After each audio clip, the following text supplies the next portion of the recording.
We just have a couple commissioners waiting to get back, and then we'll go back in session.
Come back from closed session.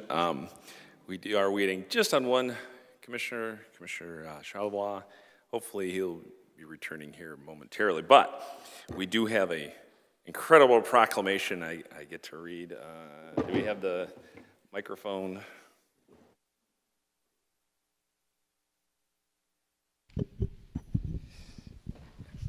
And you notice tonight I have my purple and gold on. Go Wolves!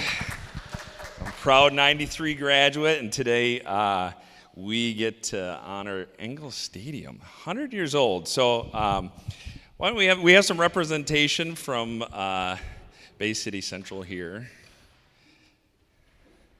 Come on up.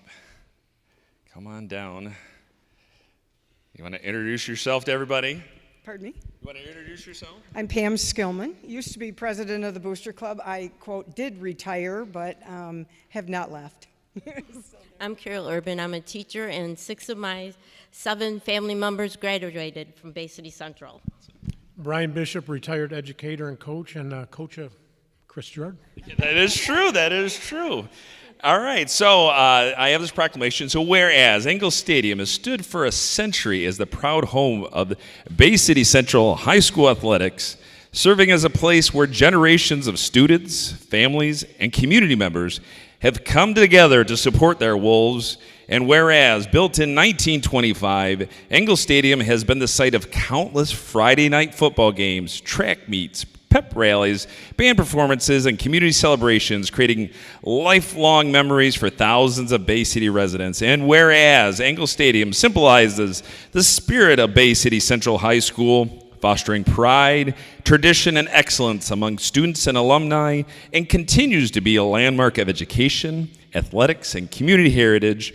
And whereas the 100th anniversary of Engel Stadium offers an opportunity to honor the athletes, coaches, band members, cheerleaders, students, teachers, and fans who have made this stadium more than just a field, but a treasured part of Bay City's story.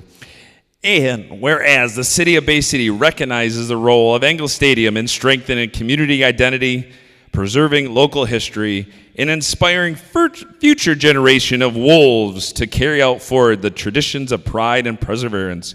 And now, therefore, I, Christopher R. Gerard, Mayor of the City of Bay City, do hereby proclaim Monday, October 6, 2025, as Engel Stadium Day in Bay City. Yay!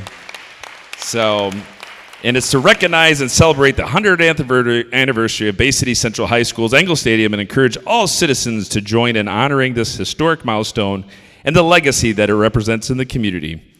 So there we go. I'm going to give you this. Thank you for all being. Do you want to say anything? I mean, I'm proud to be able to give this. As We have homecoming this Friday.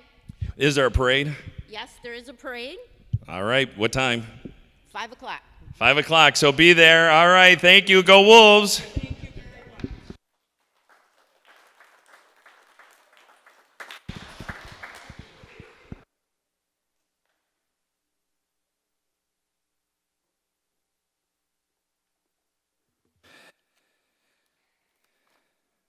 All right, that was fun. All right, the next order of business is the adoption of the agenda. Is there a motion to adopt the agenda? Commissioner Tenney. Move to approve the agenda as presented. Is there a second? Commissioner Coakley. Second. Thank you. Do any members of the commission wish to add any item to the agenda? Seeing none, will the clerk please call the roll of the adoption of the agenda? Commissioner Tenney. Yes. Zanati. Yes.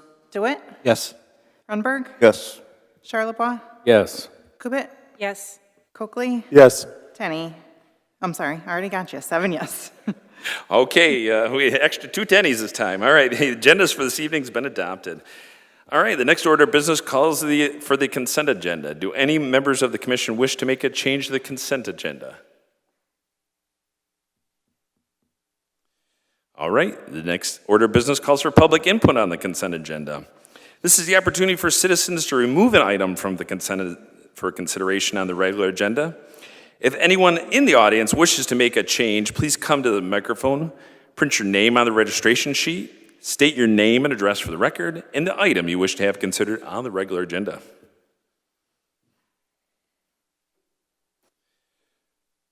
Okay, seeing no one come forward, is there a motion on the consent agenda? Commissioner DeWitt. Move to approve the consent agenda. Is there a second? Yeah. Commissioner Zanatti, I'm sorry, thank you, you got a second. All right, will the clerk please call the roll of the adoption of the consent agenda? Commissioner Zanati. Yes. DeWitt. Yes. Runberg. Yes. Charlebois. Yes. Kubit. Yes. Coakley. Yes. And Tenney. Yes. 7 yes. All right, items listed on the consent agenda have been approved. Next order of business calls for public input. Under the rules of the City Commission, each speaker will be allowed 5 minutes to speak. Commissioner Coakley will serve as the timekeeper. This is the opportunity for citizens to address the Commission regarding any agenda item or any other matter. If anyone wishes to come to the commission, address the Commission, please come forward, print your name on the registration sheet, and state your name and address for the record. Again, we do ask to be respectful in addressing the mayor and the commission. At this time, public input is a one-way communication, and the mayor and commissioners cannot answer questions at this time. Please meet with them after the meeting if you need further information. Go ahead.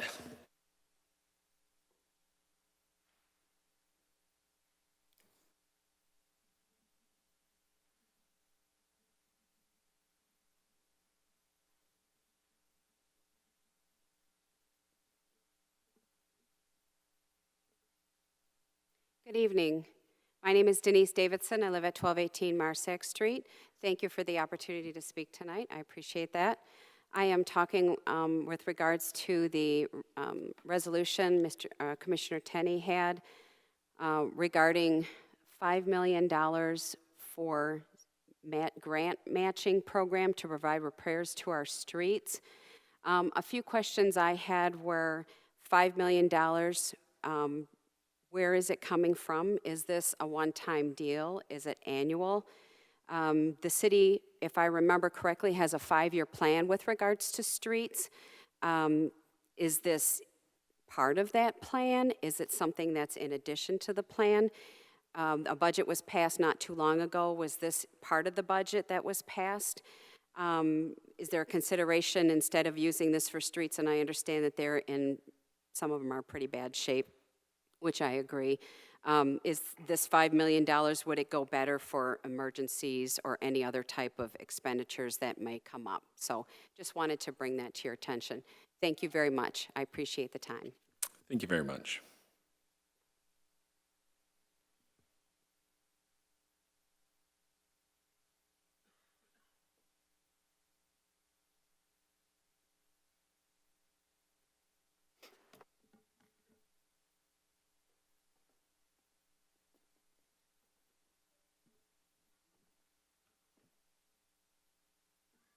Sir, I don't know if we can see you. I'll step aside if you want to see me.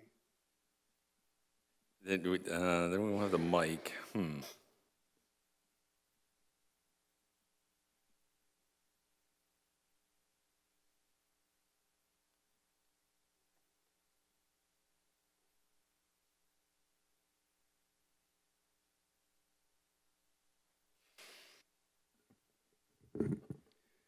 Jeff Reed, 409 Fillmore.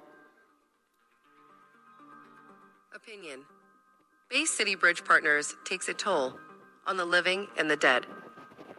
This article is being read by an automated voice generated by Everlit.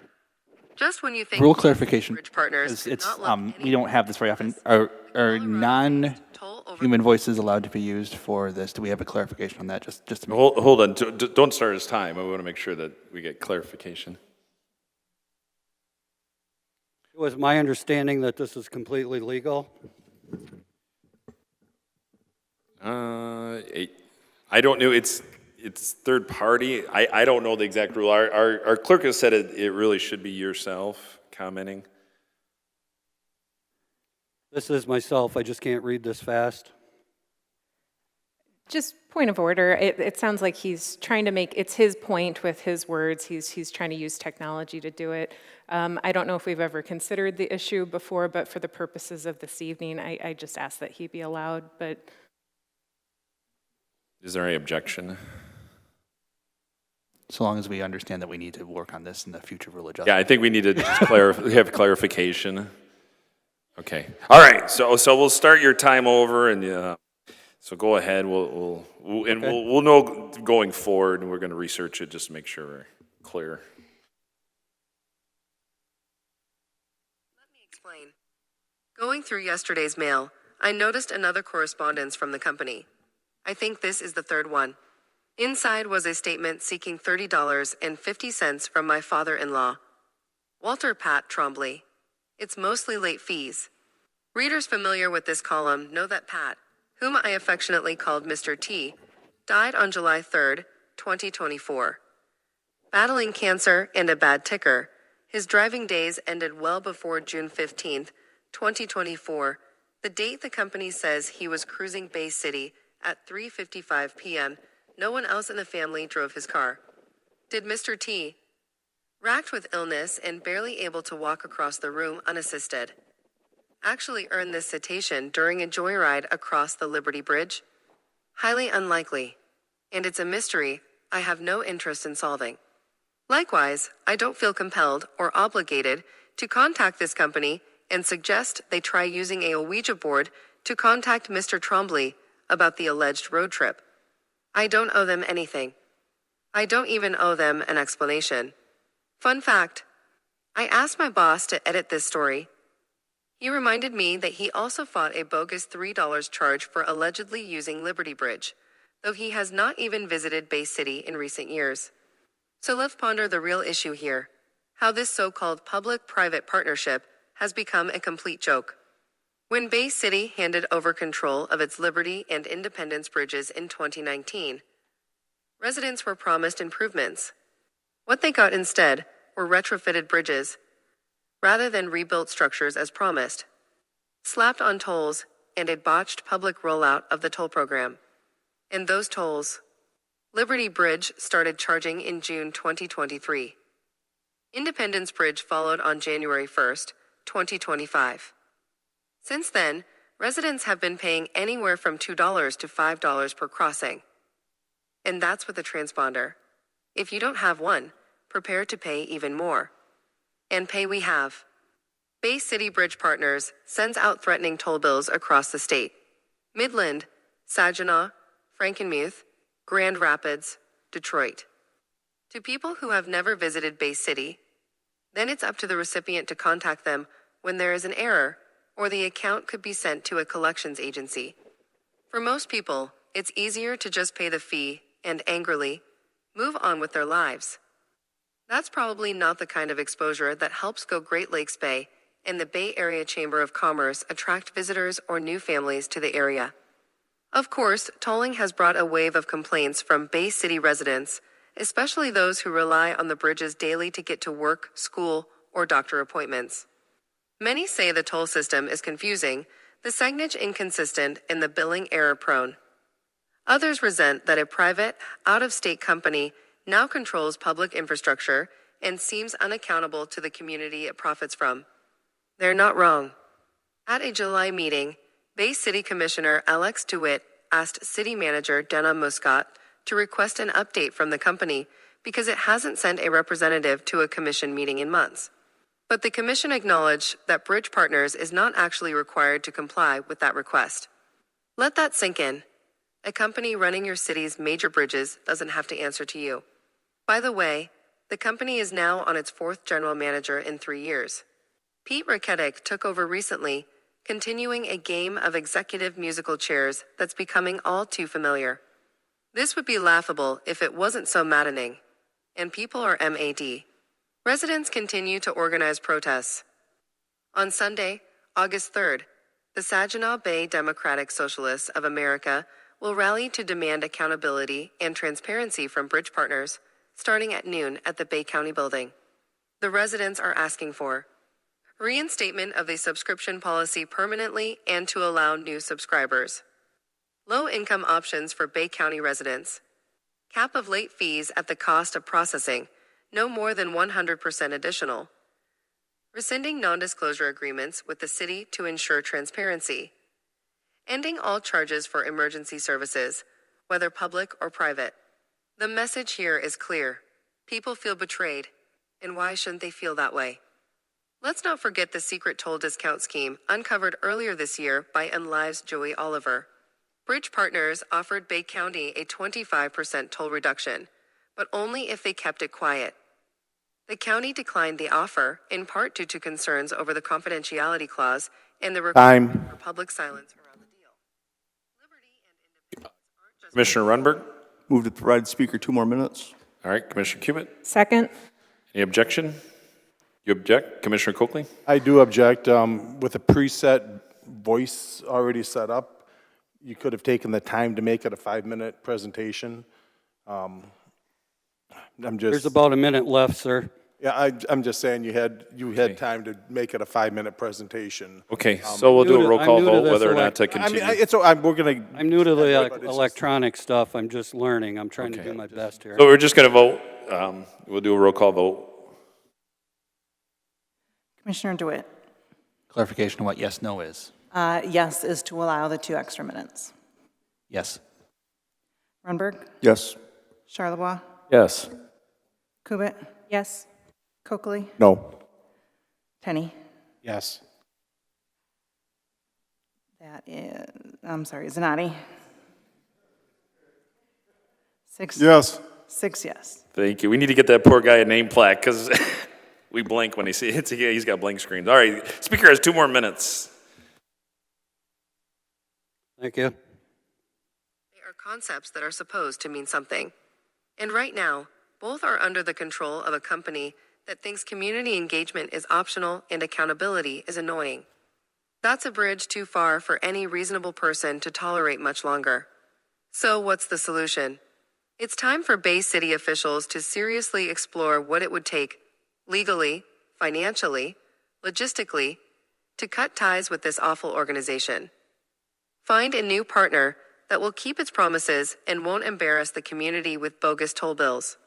Because under this deal, Bay City residents are being forced to pay to cross their own river, while a private out-of-state company uses their bridges to create profits from commuters, whether they use the structures or not. That's not a partner, that's a parasite. Bay City deserves better. Dave Clark is editor of the Daily News. His dad grew up in Bay City and loved to fish the Saginaw River. Send your hate mail to david.clark@hearst.com.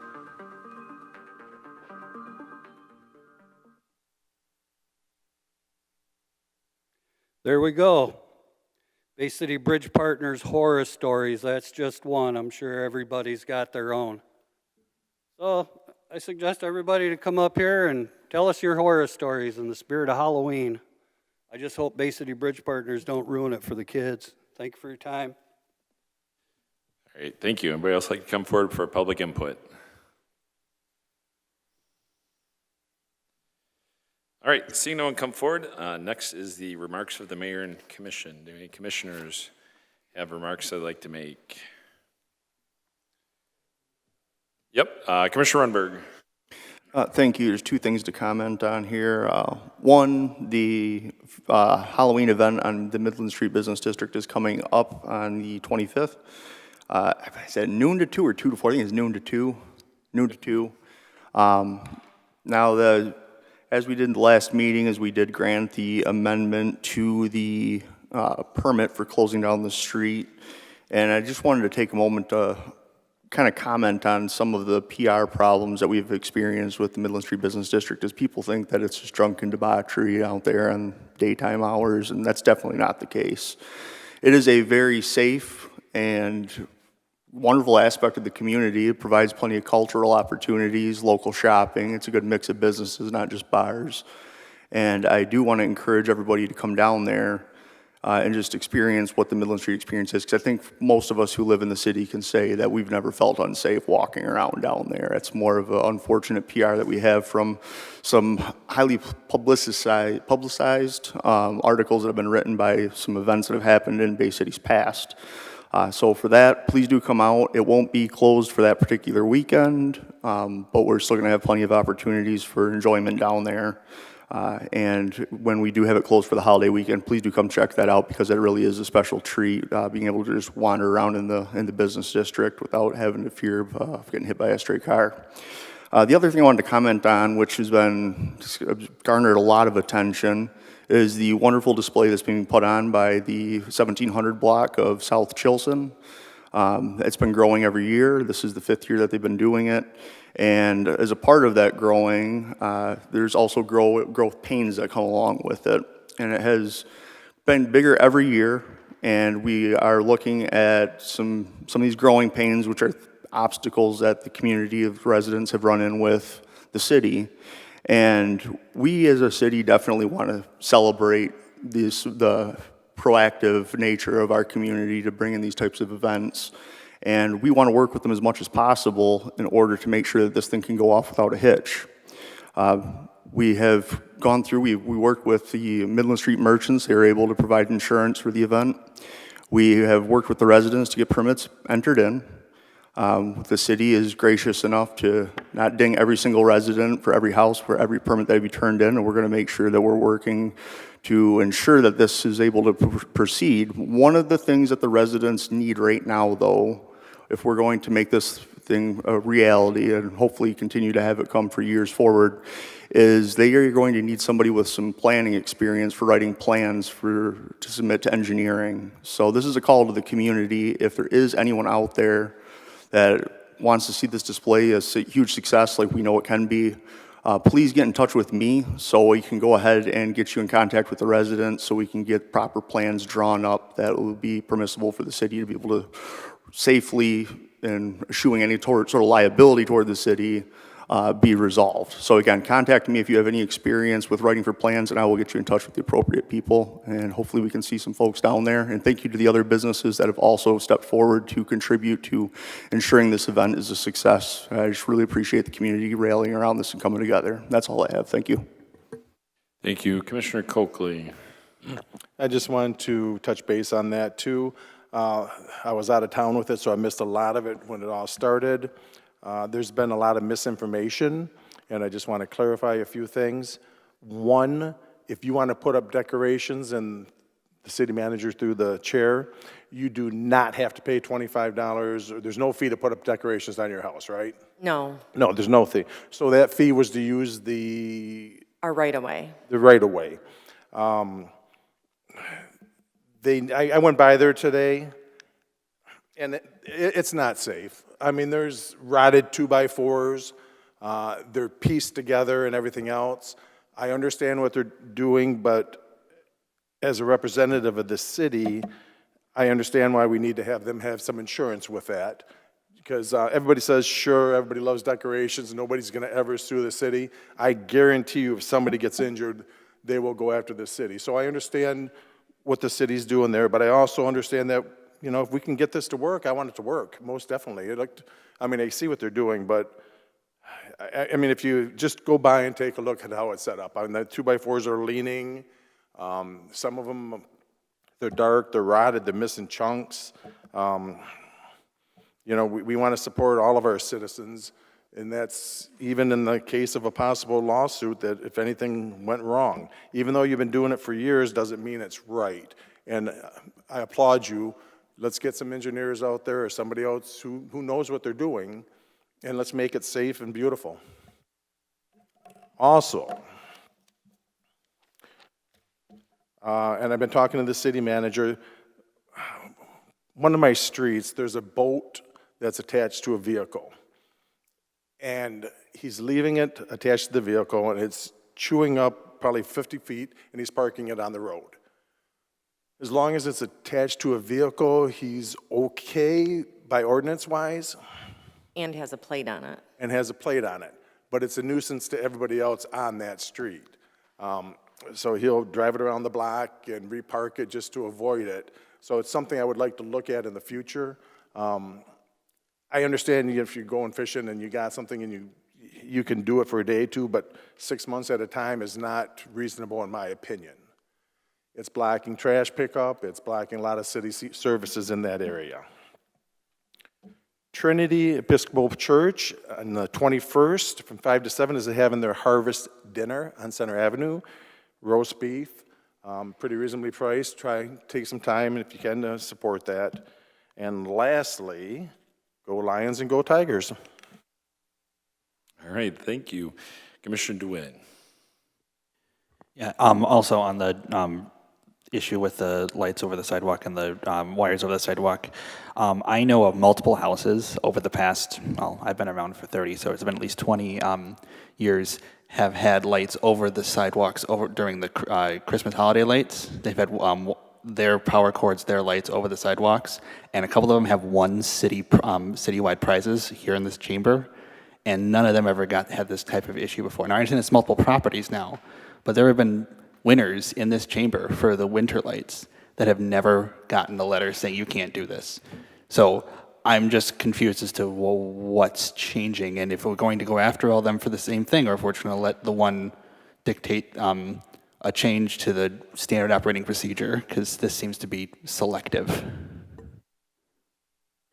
So nothing has changed. So we were never aware, and saying we, the city employees, were never aware that this was taking place.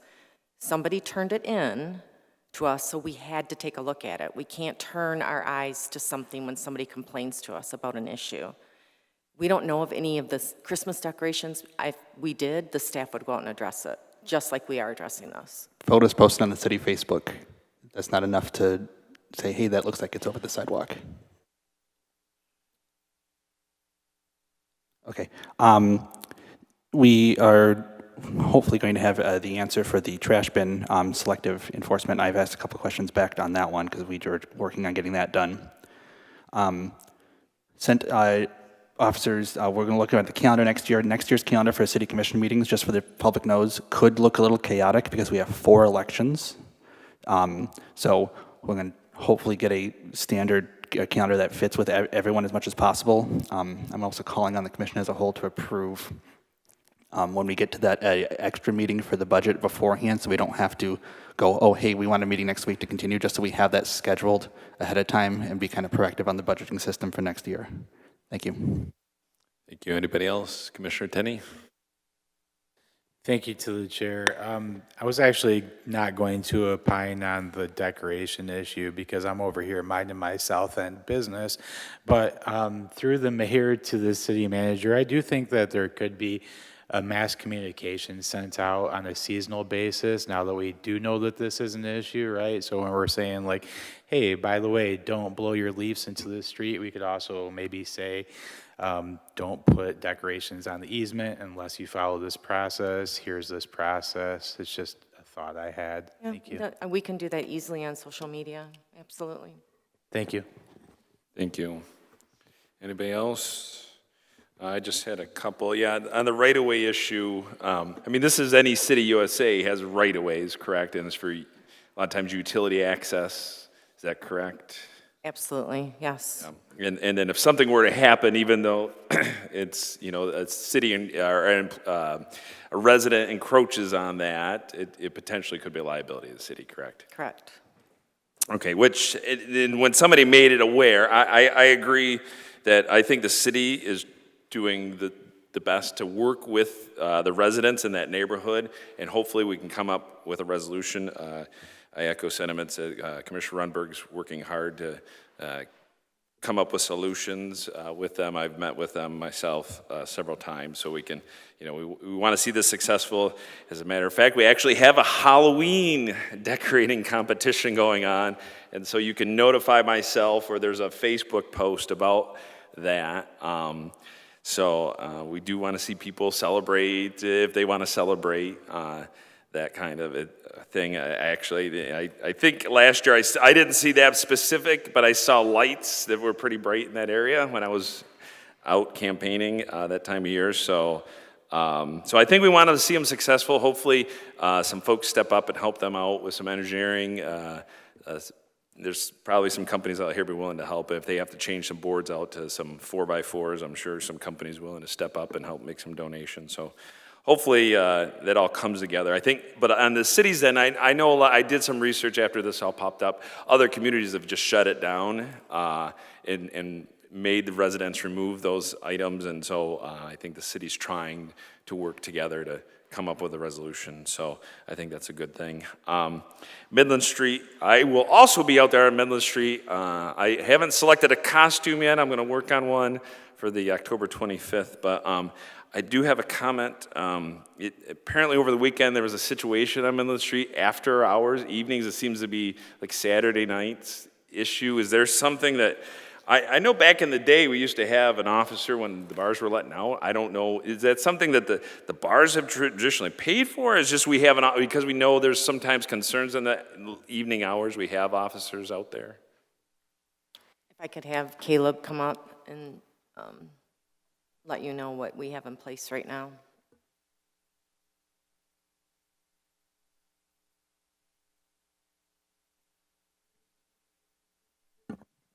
So currently, we have officers down there when the street's closed because it's part of their special event permit.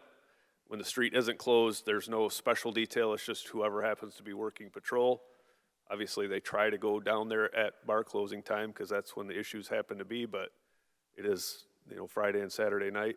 They're not always available to be there. Is there something we can think through? Because, I have to imagine we have to send a lot of officers when those kind of things happen. I don't know the frequency of they happen. I don't know if it's every weekend, but. Well, for all summer, we had officers down there. This was probably the only weekend we didn't because after Labor Day when the streets opened back up. So we didn't. All right. So this may be something for discussion, how we do. I just have to think how many officers do we have to send because of that issue? Everybody that's available responds. There's generally only 4 working, so. Okay. So how do we be preventative when we don't have officers there or we don't have anything during special event just to figure that out? I just think it would be more cost effective. We can always hire overtime for it, but that's a matter of who pays for it. Do we have reserve officers? Is this something we can, I don't know how that works myself, but. They're not equipped to handle that type of detail. Okay. Not even a preventative as a presence down there?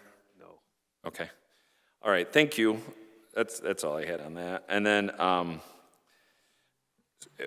on this Saturday at 9 o'clock, I'm doing a health walk for a Healthy Minds, Healthy Bodies initiative focused on mental health awareness. So anybody wants to come down, we're going to start in Winona Park. We're just going to walk, connect with the people in the community, kind of it's like a little 1.5 mile walk and, enjoy. The weather's going to be beautiful. It might be a little brisk, so dress a little warm, but we're going to actually walk down by the new Maplewood Park, kind of see all the, if you haven't been down to Maplewood Park and the investment the city made there is pretty amazing, and a lot of the benches have inspirational sayings, and then there'll be a health fair at the Jefferson Project starting at 10:30, so we have a lot of local mental health vendors and other health and wellness people, and there'll be some live events going on, so check that out if you will. And then we did receive the commission a proposal from the city manager on the new fee schedule for the trash. So see that in your packets or in your emails. All right, Commissioner Coakley. Just to echo on what you were so there's a new fee schedule coming. Are we going to have any input on that as a commission, or is that just going to be presented to us? It was sent to you today, a whole packet. Yeah, there's a process. We can request to have it If you don't agree with it, you can have it sent to the, for the body, is that correct? Yeah, if you don't agree with what I sent you, you can request it to be on the agenda. Thank you. You're welcome. Okay. Anybody else? All right, we do have some public hearings this evening.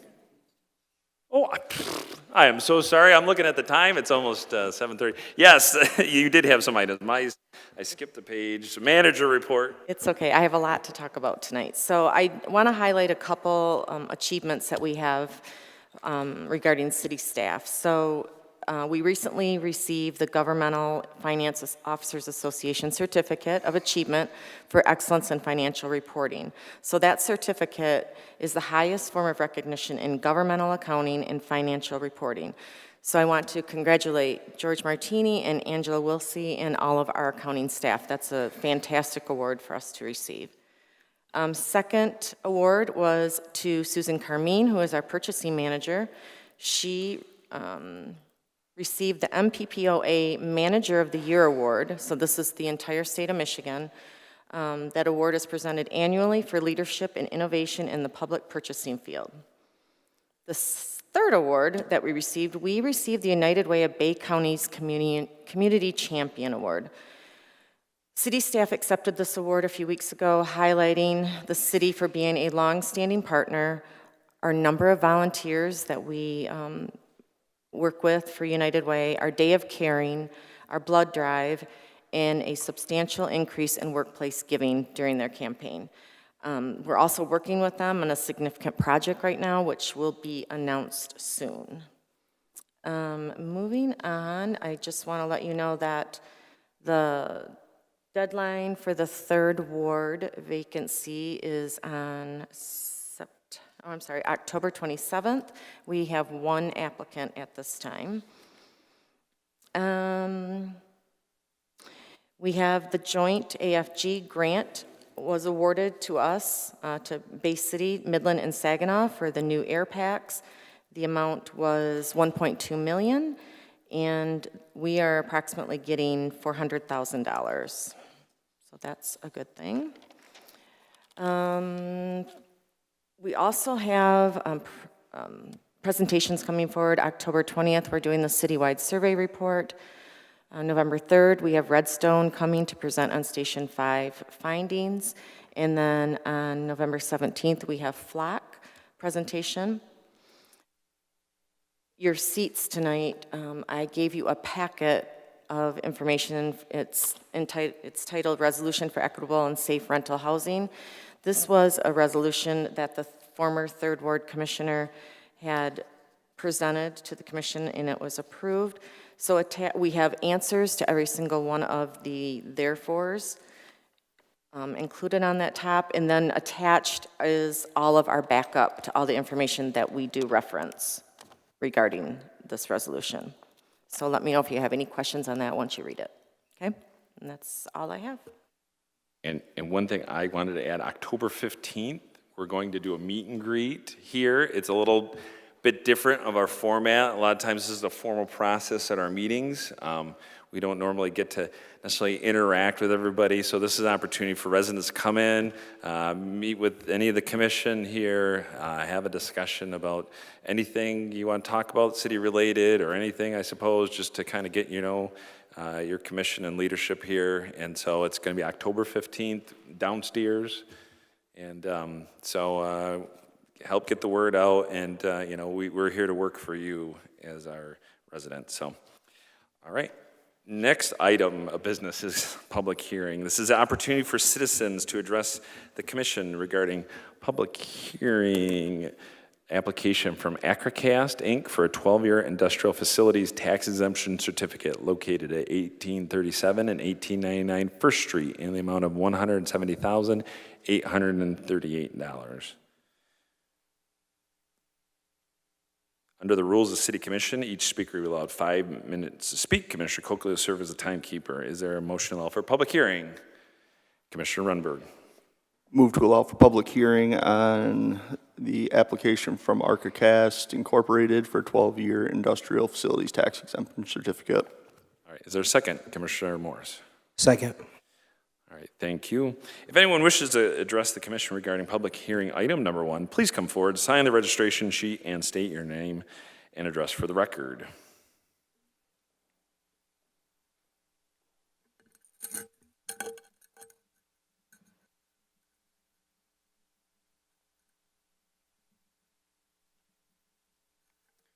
Paul Kleino, 1713 10th Street.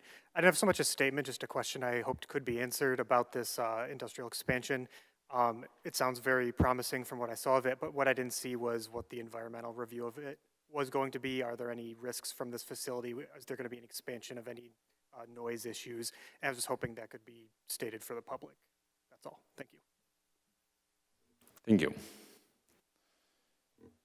Anybody else like to come forward for public hearing number 1?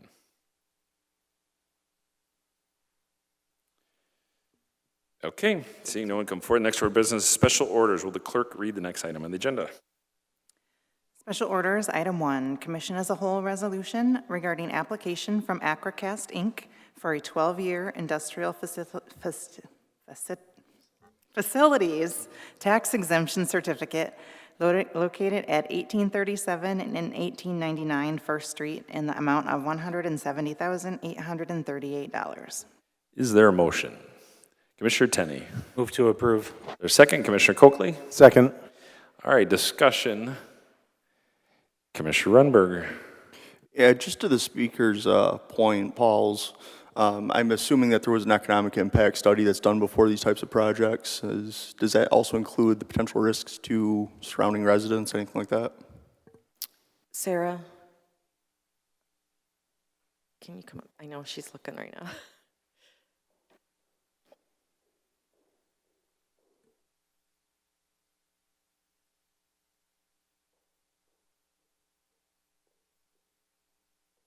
So I don't know that an actual economic impact was done, but the majority of the, I did mean environmental, I apologize, but for instead of economic impact study, an environmental impact study.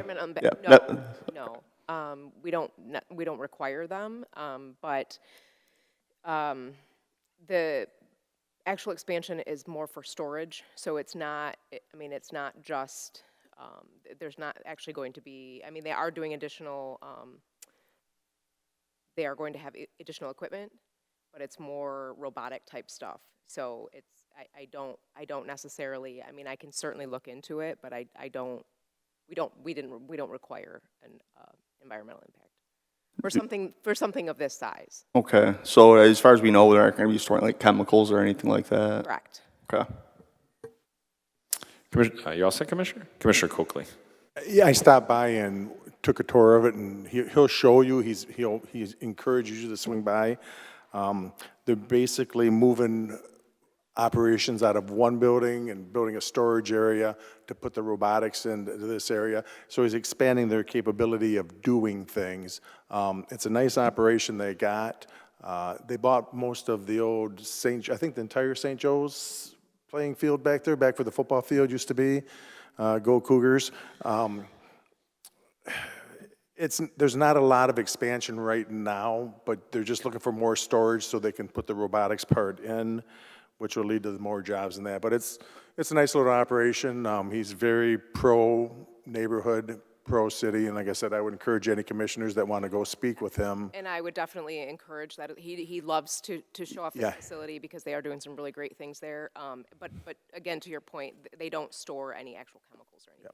Yeah, my 3-minute planned visit turned into 45 minutes of seeing everything, and there's a passion there, and it's like I said, I'm proud to support this.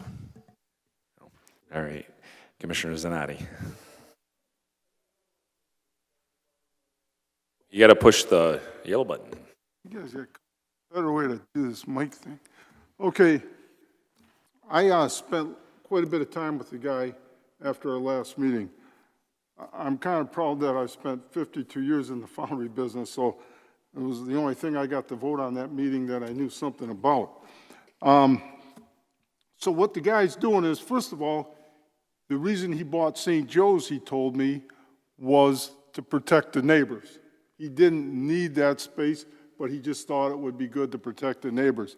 And as far as equipment, other than the handling stuff, what his big investment is into a shell molding machine, okay, which is, you know, it's basically sand, okay? It's not, you know, everything's, but as from what I know, and I haven't toured it yet, I'm going to do that shortly, but I don't think there's any environmental impact, okay, from what I know about the foundry. It's a low-volume foundry.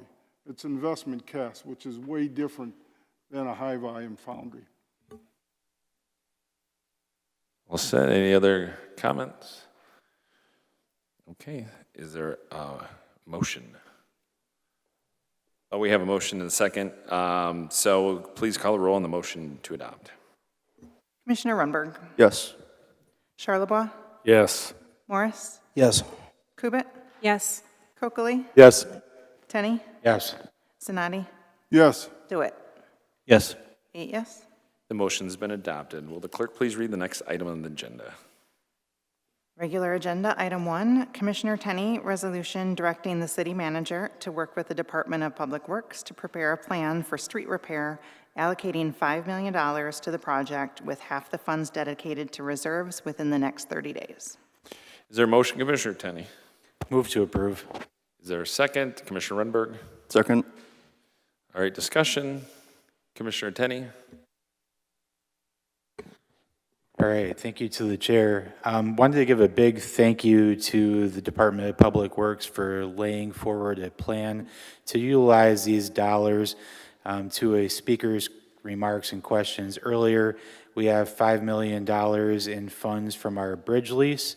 DPW put forward a presentation in front of the commission as a whole back a couple months ago. I don't want to say the wrong month and misquote that date. But it is a grant matching opportunity that will go on for several years. It's not just $2.5 million, we're fixing 6 blocks, we're one and done. If you do have something negative to say about this resolution, I suppose, I would say that something is better than nothing. I would also highlight the cost of shocks, struts, tie rods, control arms, tires, and wheel hubs that we've all been absorbing, no pun intended, for entirely too long because our streets are in very poor condition. You could look at objective data like our PASER scores, which the city engineer has put in front of this body. You could look at anecdotal experience like, you know, a bill from Bell Tire or, you know, hitting a pothole so doggone hard it gives you a headache. That actually happened to me on Michigan Avenue. So I think that keeping these dollars in infrastructure makes sense. Leveraging our dollars to get more bang for our bucks with grant matching opportunities makes even more sense. And I would add that we're all here to do the business of the people, and this is the foremost gripe from constituents that I get, and I thank you. Thank you. Commissioner? Oh, yeah, go ahead. Yep. And I think the other, thank you, Commissioner, for hitting those points. I think the other one question that Ms. Davidson asked was if we could use it for other emergencies. In the past, the commission passed a resolution that stated these funds would stay within the streets and the public infrastructure. So that's what got us to this point. Yes, thank you. Yeah, it was actually, it was my resolution to bring it forward, and I allocated it, and the commission approved it to put it in a public infrastructure. So, it was always intended, the hope was that it would go into some kind of infrastructure for the city. So, Commissioner Coakley. Yeah, I'm excited to see money going towards the streets. We've been talking about this for some time. For the commissioners that did not see the presentation, it was a pretty nice presentation. My only thing with this is I wouldn't mind holding back some dollars until we see what the fire station, we have that coming up. I'm curious what that will cost us and something, because that could still be considered infrastructure. No, the infrastructure is actually what's under the roads. So Just the roads, sewer, this can only be used for roads? That's what we refer to in infrastructure. Okay, so that's what my question was. So it's just, now also, I think it was 5.4 million, not just 5? That was probably with interest. With interest, so Which does this stays into need? which stays in the account and just keeps. So if Commissioner, if he wants to do the entire amount, let's do the entire amount for this if we're going to do it. So, city manager had a comment on that. I don't know that we have to do that because we're just talking about the initial $5 million. Because we're always going to have, we would have to change the resolution all the time. No, so that's, okay, that's just Yeah. another question. And this is just a study that's going to come back to us so that we can take a look at it and vote on it? We'll bring the projects forward and what will fit into that. Okay, and personally, I want to also thank the city that it was a nice, well-thought-out plan that they did present to us for those that did not see it, getting a good bang for our buck on that. No, it is not renewable. This is a one-time thing. We just need to spend it correctly. And roads, and it's secondary roads, if I'm not mistaken, on this. Yeah, we'll try to get the best bang for our buck. So if we get into the bigger projects that have infrastructure underneath, that's where it's going to suck up a lot of money. So we'll try to get a good plan together and then bring it back to everybody to hash out. And I would encourage any citizens of the city, we have that meeting Wednesday, come talk to us on this beforehand. It's a great opportunity to get face-to-face with us and give us your input on that. That's actually one of the main things we wanted to do these meetings for on Wednesday, and it's face-to-face. The only thing I wish we could have talked about it as a group, but it's there. We all saw some of us saw the presentation. I'm happy to, if this is for the roads, let's get moving on it. All right, thank you. I do want a quick comment. I forgot to mention the state, if you didn't hear, approved a budget. I think the governor signed it today, which did include extra local road funding. So I don't know if we have an exact amount, because originally there was a $3 billion monetary amount thrown around, additional dollars for local streets. I heard it somewhere landed about $1.5 billion. So I don't know if we have any. No, we don't have any figures yet. And typically when the state allocates money like that, a lot of it stays south of Flint. So people up this way have to fight for it a little bit more. But when we have discussions with our legislators, we'll talk to them about that. Okay, yeah, because I would absolutely, because that was the intent of this bill, as I understood in my conversation with folks on the legislative level, is to get more money into the local streets. So if it doesn't happen, there'll be some questioning we need to ask on our state level legislators. I think Commissioner Tenney, and then Cubitt, and then over.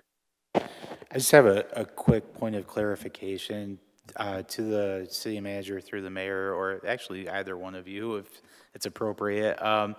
I wonder, did the original resolution that dedicated these dollars to streets, did it mention anything about interest, to my colleague's question? No? Okay.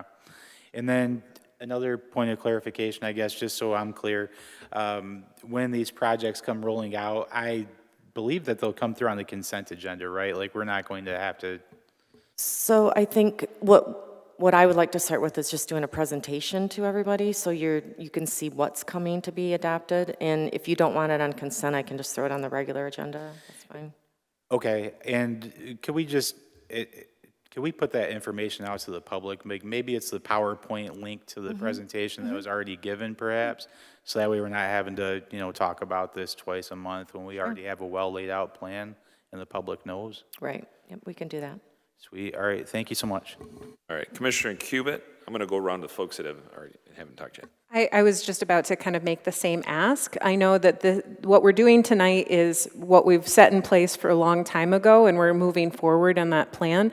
But for people that weren't aware of the backstory or the presentation before, if we can just easily have links that are available on social media so that if people want to see the presentations, either the prior one or a new one that we're doing, just so that they can be informed as much as possible about what we're doing, I think that's great. But we're not talking about this for the first time tonight.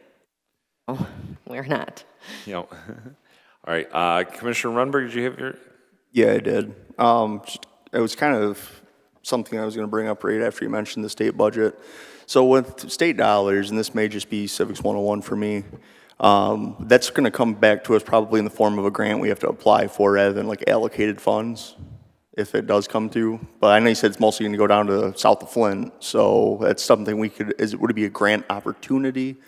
I have not heard yet because it's so new. We don't know what the perimeters are yet. Okay, all right, I guess because was the callback I was having to the presentation that we had from DPW was the idea for retaining the $2.5 million in reserves was to continue to accrue interest, because what is it, typically a 20 to 30% match that they require? And then we would continually be able to pull money out of that fund and use it for another plan. Okay, and that's kind of what I thought as well, so that's all I had, thank you.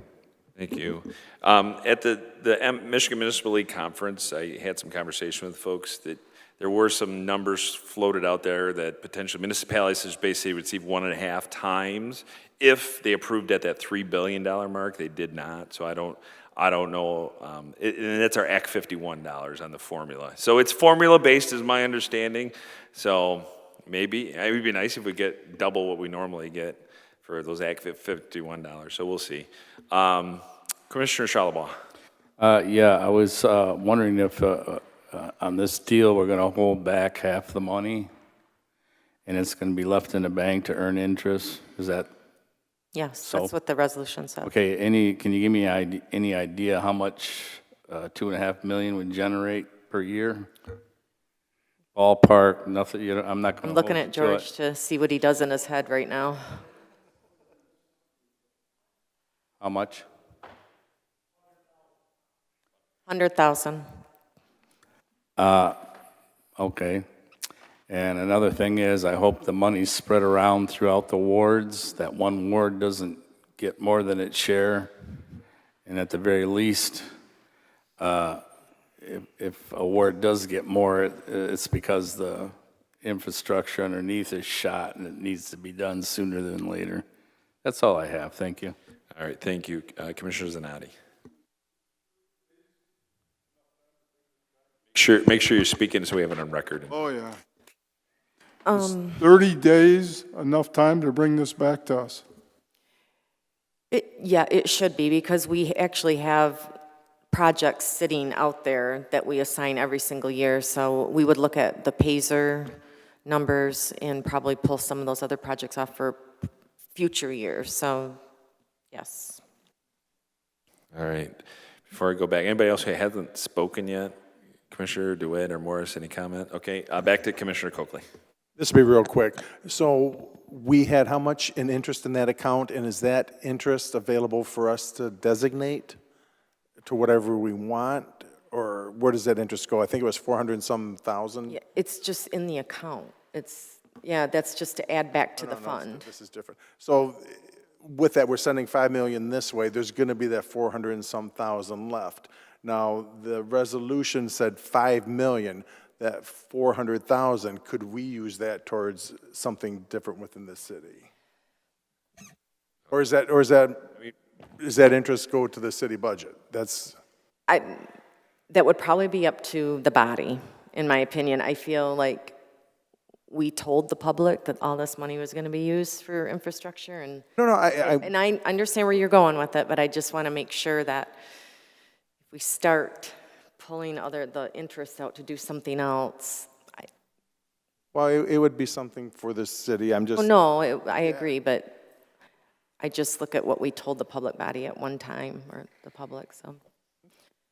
All right. All set? Pennies and pennies, yep. Okay. Commissioner Cubitt? Yeah, I guess what I was hearing is that the whole amount, including the interest, would be dedicated to the project, that the $2.5 million would go to current needs, and that we would leave whatever's left in reserve, the $2.5 million plus any interest that's accumulated to date, to leverage for matching grants in the future. Yes, that's exactly the concept, yes. All right. And Commissioner Runberg. Yeah, just for sake of records, one, I don't know if that's exactly how the resolution was written as far as the plus the interest in it, but I'd like to take another look at that. But as far as Mayor Gerard's, from then Commissioner Gerard's resolution, do you recall if it mentioned anything about the accrued interest being dedicated to roads? At the time, it was more focused on making sure that money was put away towards public infrastructure, streets, whatnot. Okay, thank you. Any other comments? All right, so there's been a motion and second. Will the clerk please call the roll on the motion to adopt? Commissioner Charlebois, Yes. Morris, Yes. Kubit, Yes. Coakley, Yes. Tenney, Yes. Sinati, Yes. DeWitt, Yes. Runberg. Yes. 8 yes. All right, the motion's been adopted. Madam Clerk, does that complete our items on tonight's agenda? Yes, it does. All right, since everything's been completed, we are adjourned.